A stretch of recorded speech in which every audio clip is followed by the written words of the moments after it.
You had surgery and are not satisfied with the results. No matter what kind of surgery it is, such outcomes can happen.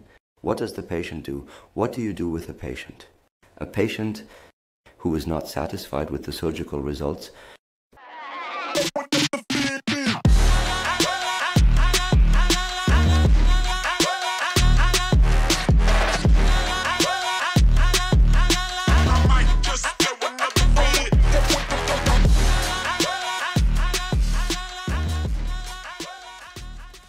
Now here in this video, you decided to go through with the surgery and gathered all your courage. Also a lot of money because such surgeries are usually not cheap.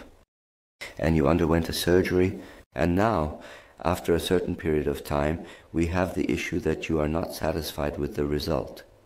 Handling patient dissatisfaction, justified or not. They are dissatisfied and confront us with their dissatisfaction. Justifiably or unjustifiably. Depending on how the outcomes are, we want to talk about that in more detail in this video. The number of aesthetic plastic surgeries has significantly increased in recent years, and as a result, certain procedures have become much more common. Here in Germany, they have also become routine operations.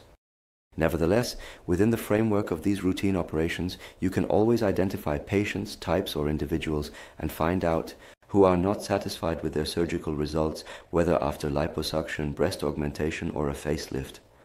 At this point, you always have to ask the question justifiably, or not. There is the emergence of body dysmorphic disorder, and from my perspective as a surgeon, one shouldn't always argue in that direction. But in fact, this is a phenomenon that we are increasingly noticing in our society, or patients approach us with ideas that don't match reality. That means the classic case, a very slim patient who is searching for fat, the magnifying glass, or a patient who has sufficiently full breasts and says she wants larger breasts.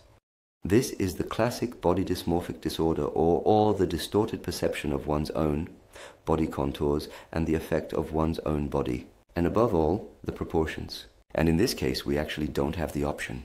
Not, especially many opportunities, find a solution with the patients. That means in such cases you really have to invest a lot of time and conversation. To address this issue, it's important to also document it from a psychological perspective. And there, the experts are usually psychologists or even psychiatrists, because there can also be psychiatric conditions that result from it, that body dysmorphic disorder is present, like for example, acute self-feelings. And that one says they can't cope with it anymore and might even want to take their own life. So we have such radical cases. Thank goodness we haven't had to encounter that in our office in recent years. However, there are such things, and they have also been documented. So you have to say this is a group of patients that is very difficult to manage, and where we won't get very far with surgical measures and also in conversation. The other group of patients can definitely be the group who rightfully comes up to you and says, hey, look, this scar looks bad, or something has shifted here. Here, you always have to stay in conversation in a surgical sense. And let's see how to handle such things for the patients, ideally in a cost-neutral way, for example, by taking out a full-cost insurance policy beforehand. This is resolved by offering corrective surgeries, for example. That's also not something, that happens so rarely, because, of course, someone who invests a lot of money and also undergoes a surgery, that doesn't have to be the case at all. That's how it is with most cosmetic surgeries, the right to say, I want the entire scar. Case looks good. And not just 90% of the scar or 95%. That means we always want to remain generous in the conversation. With the patients, that we all find a common solution. And now we come to the third group, talking about patients, which in my view is particularly difficult, namely those who are somewhere in between. So, what do we do with dissatisfied patients? Patients who come to us with a finding. That can definitely be discussed, but where you can say, hey, you've had a significant improvement here, and another surgical procedure could pose a risk to you or to the outcome. What would all ruin everything for us? The classic, the nose surgery. We're doing a nose surgery in a patient who has a nasal hump. And you remove the nasal hump. It makes a beautiful nose out of it. And in the end, it's discussed whether the nose deviates by 3, 4, or 5 degrees or not. Then a correction is made. And the result in the end is that this correction leads to a significant deterioration because an infection comes in or something else. These are the outcomes we don't want to experience, and that's why we always have to be very, very critical in our conversations with the patients. In my view, that's also key to success. As for the operation in the end, that means communication. It's important that we keep lines of communication open, both in personal conversations on site, even if you're coming from far away. Sometimes it's necessary. If you want something from us and say, no, I see it differently. I'm not satisfied here at this point. That you get in the car and then still drive the 400, 500 kilometers or more. Some fly by plane. Then we also have the option to stay in touch via email or even via WhatsApp. WhatsApp or other options where pictures are exchanged and where people generally communicate with each other. What needs to be corrected or what doesn't.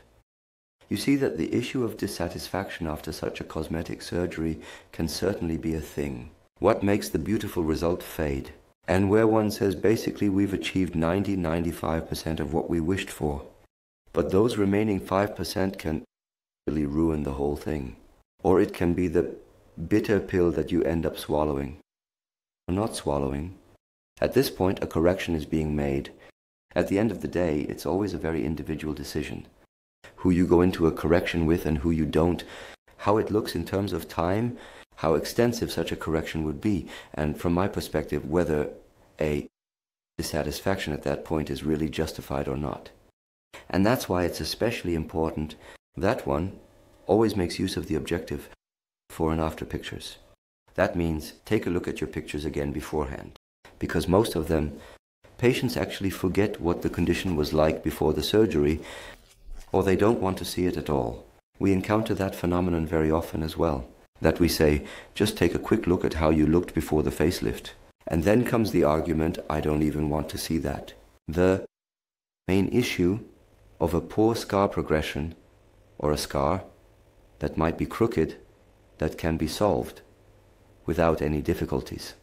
The issue, a dissatisfaction that is unfounded, that's where it gets tricky. And when we are dealing with body dysmorphic disorder, we actually need extensive help, up to psychologists and psychiatrists who can support us there to find a solution with the patient there. This video should show you that you will still be heard with your problems and concerns, and of course also with your ideas. Even if, as a surgeon, you sometimes get the impression that there is already a significant improvement. What should we achieve through a correction now? The conversation is really important, and that's why your comments are also very important to me. If you like the video, leave a thumbs up.